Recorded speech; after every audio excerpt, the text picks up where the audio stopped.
Bahasa Aceh. Halo semuanya. Nah, kali ini kita bakal mencoba untuk menjelaskan tentang soal permintaan dan penawaran.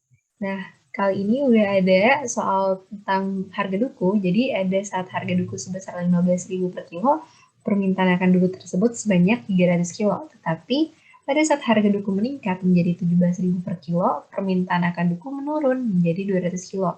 Nah, kemudian produsen menjual duku sebanyak 600 kilo dengan harga 10.000. Nah, kan tetapi karena belum musim panen raya, maka produsen menaikkan harga jual nih sebesar 12.000 dengan jumlah yang dijual sebanyak 1.000 kilo. Nah, pertanyaannya ada dua. Yang pertama, bagaimana sih fungsi permintaan dan fungsi penawarannya? Lalu berapa sih harga dan jumlah pada kondisi keseimbangan? Nah, untuk menjawab soal ini, ada baiknya kita meringkas informasi-informasi yang pada soal tadi ke dalam bentuk informasi singkat. Seperti, jadi sebelumnya kan ada dikasih tahu kalau misalnya price of demand atau PD1 itu sebesar 15.000, QD ini quantity of demand pertama itu sebesar 300 kilo. Nah, lalu ada price of demand yang kedua atau PD2 sebesar 17.000 dengan quantity demand atau quantity demand yang kedua sebesar 200 kilo. Nah, lalu juga ada informasi tentang supply, yaitu price of supply 1 sebesar 10.000 dengan quantity of supply yang pertama sebesar 200 kilo, dan price of supply yang kedua sebesar 12.000 dengan quantity supply of yang kedua sebesar 1.000 kilo. Nah, untuk menjawab pertanyaan pertama, yakni fungsi permintaan dan penawaran, itu sebenarnya sih kita bisa menggunakan dua cara. Yang pertama dengan cara yang ada tertera di layar, dengan menggunakan formula Q kurang Q1 per Q2 kurang Q1, sama dengan P kurang P1 per P2 kurang P1, atau kita bisa menggunakan rumus elastisitas. Nah, untuk yang pertama aku bakal gunain fungsi atau formula ini dulu. Nah, setelah itu, kita masukkan informasi-informasi yang udah kita dapat di atas ke dalam formulanya, yakni Q dikurang 300 per 200 kurang 300 sama dengan P kurang 15.000 per 17.000 dikurang 15.000.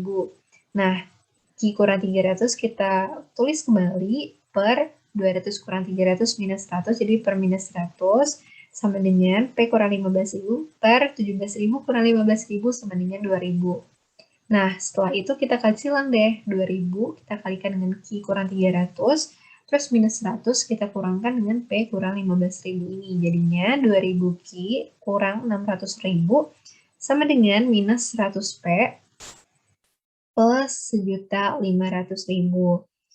Nah, kemudian karena fungsi permintaan itu dalam bentuk Q sama dengan, commonly dalam bentuk Q sama dengan, walaupun ada juga yang dalam bentuk P sama dengan, kita pindahkan angka atau angka-angka yang tidak memiliki variable key. Jadi semua yang ada yang tidak memiliki variable key kita pindahkan ke sisi kanan, sedangkan yang ada variable key kita tetap di sisi kiri. Jadinya 2000 key sama dengan minus 100 P plus 1.500.000 plus 600.000. Lalu 2000 key sama dengan minus 100 P plus 2.100.000. Jadinya QD atau quantity of demand di fungsi permintaannya sama dengan minus 1 per 20 P plus 1050. Ini untuk fungsi permintaan. Lalu untuk fungsi penawaran, kita pakai cara yang sama dengan fungsi atau formula Q kurang Q1 per Q2 kurang Q1 sama dengan P kurang P1 per P2 kurang P1. Lalu kita masukkan angka-angka yang udah kita ketahui sebelumnya, yaitu Q kurang 200 per 1000 kurang 200 sama dengan P kurang 10.000 per 12.000 kurang 10.000. Q kurang 200 per 1000 kurang 200 sama dengan 800, lalu 12.000 kurang 10.000 sama dengan 2.000. Jadi P kurang 10.000 per 2.000. Sama, kita kalikan silang kembali, yakni 2.000 dikali Q kurang 200, jadinya 2.000 Q kurang 400.000, 800 dikali P kurang 10.000, jadinya 800 P dikurang 8 juta. Jadinya 2000 Q sama dengan 800 P dikurang 8 juta plus 400.000. Karena ini minus, terus ini plus, jadinya 8 juta dikurang 400.000 itu sama dengan 7.600.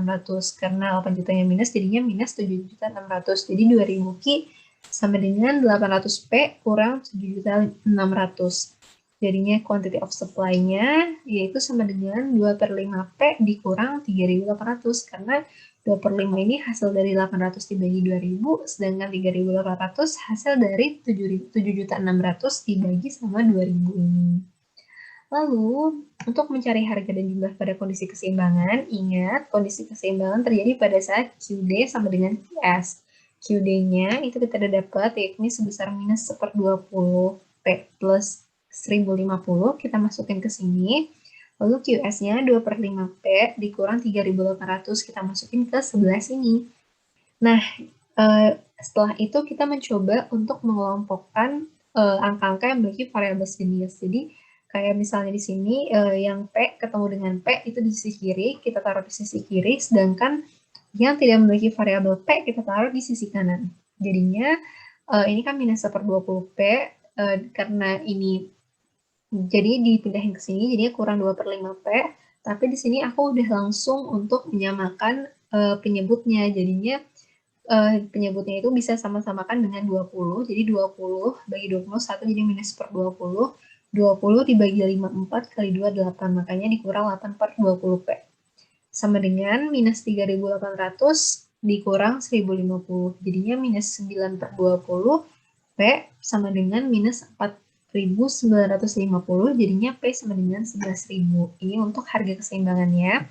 Sedangkan untuk mencari jumlah keseimbangannya, itu kita bisa mensubstitusikan dengan salah satu fungsi. Bisa fungsi permintaan, bisa fungsi penawaran. Kenapa? Karena kan kalau misalnya kuantiti keseimbangan itu harusnya kan dari sisi demand atau permintaan dan penawarannya kan sama kuantitinya. Jadi apapun fungsi yang kita substitusikan baik itu demand ataupun supply dengan harga keseimbangan pasti jumlah kuantiti keseimbangannya juga bakal sama.